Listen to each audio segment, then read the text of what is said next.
Assalamualaikum warahmatullahi wabarakatuh. Nama saya Dwi Lukini Saul Aziza dari Ofrik T2. Nomor induk mahasiswa 190252609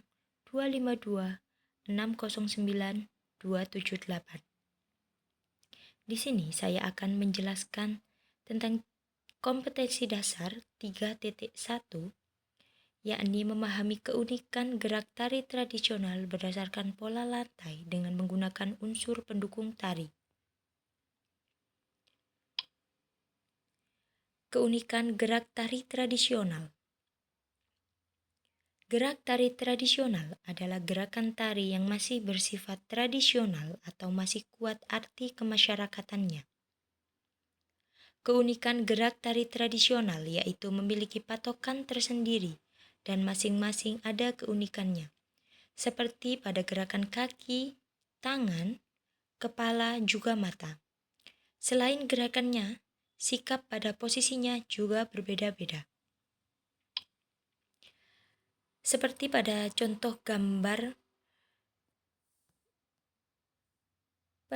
di bawah, gerakan kaki dapat kita jumpai yaitu di Kalimantan yang memiliki gerakan kaki yang lincah. Sedangkan pada gambar yang atas dapat kita jumpai pada tarian Jawa yang cenderung pelan dan halus. Kemudian pada gambar yang kedua ini, yakni gerakan kepala, leher, dan tangan yang banyak kita jumpai pada tarian Sunda dan Jawa. Kemudian pada gambar yang ketiga, yakni gerakan mata yang ditunjukkan pada tarian Bali tanpa menggerakkan kepala. Perbedaan dengan tarian Jawa, yakni pada tarian Jawa menggerakkan mata dianggap tabu. Kemudian ada pola lantai. Pola lantai tari merupakan garis-garis di lantai yang dilalui penari ketika melalui gerak tari dari perpindahan tempat satu ke tempat lainnya. Pola yang juga disebut garis imajiner ini sengaja dibuat oleh formasi penari kelompok. Garis tersebut dapat digambarkan dengan melihat formasi para penari ketika sedang memperagakan tarian. Pola lantai tari bisa dilakukan oleh penari tunggal, berpasangan atau berkelompok, meskipun sebagian besar pola tari dilakukan oleh berkelompok. Kemudian untuk fungsi pola lantai. Fungsi dari pola lantai yaitu menata gerakan tarian, membentuk komposisi dalam pertunjukan tari, dan menciptakan kekompakan antar anggota penari.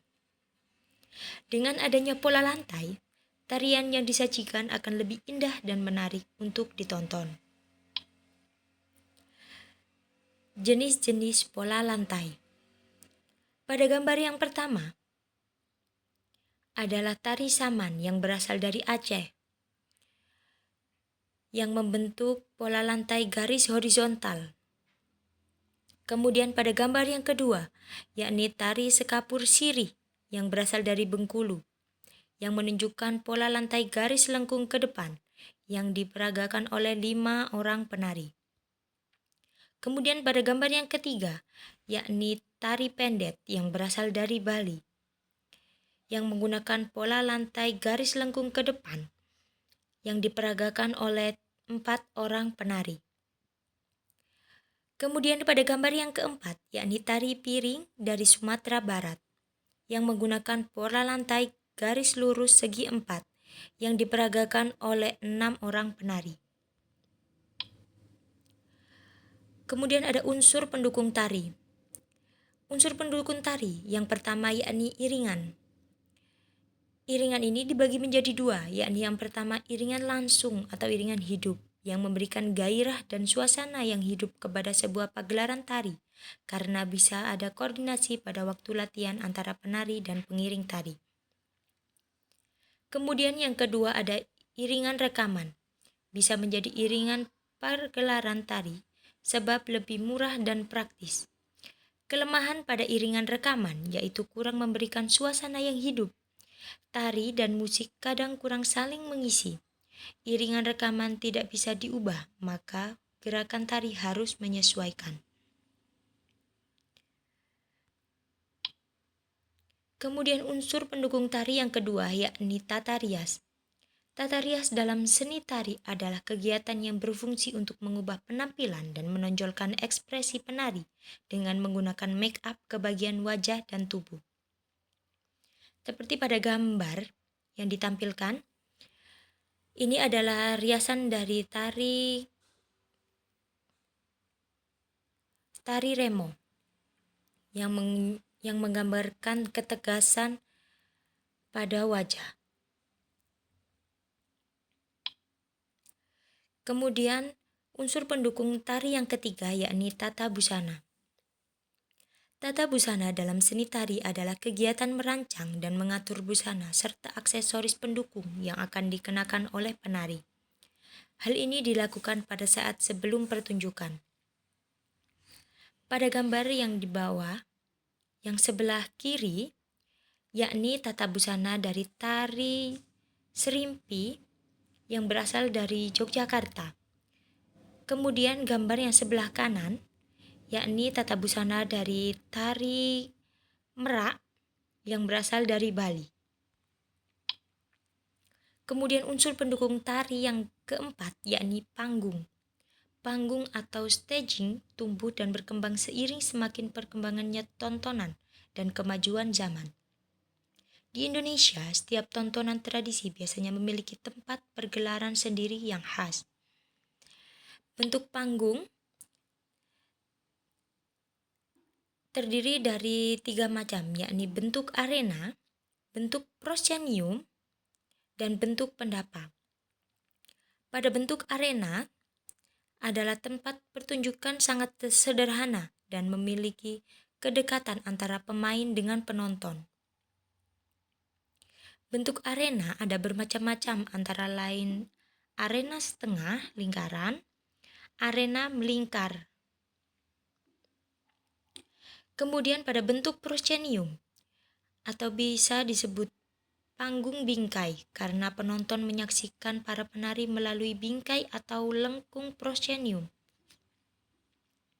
Bingkai yang dipasang layar atau gorden ini memisahkan wilayah penari dengan penonton yang menyaksikan pertunjukan dari satu arah. Dengan pemisahan ini, maka pergantian tata panggung dapat dilakukan tanpa sepengetahuan penonton. Kemudian yang ketiga ada pendapa. Ciri khas bangunan dari Jawa. Ciri khas pendapa ditandai tiang penjaga atau saka yang berjumlah 4 di tengah bangunan. Pendapa biasanya dipakai mementaskan tari klasik seperti tari serimpi dan tari bedaya. Kemudian unsur pendukung tari yang kelima yakni tata lampu. Tata lampu atau lighting adalah segala perlengkapan perlampuan baik tradisional maupun modern yang digunakan untuk keperluan penerangan, penyinaran, dan mempertegas penari dalam seni pertunjukan.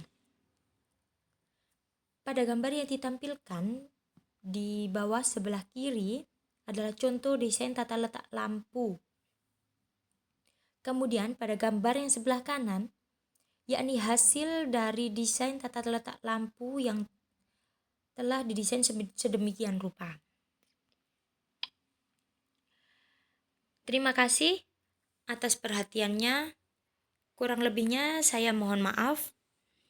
Wassalamualaikum warahmatullahi wabarakatuh.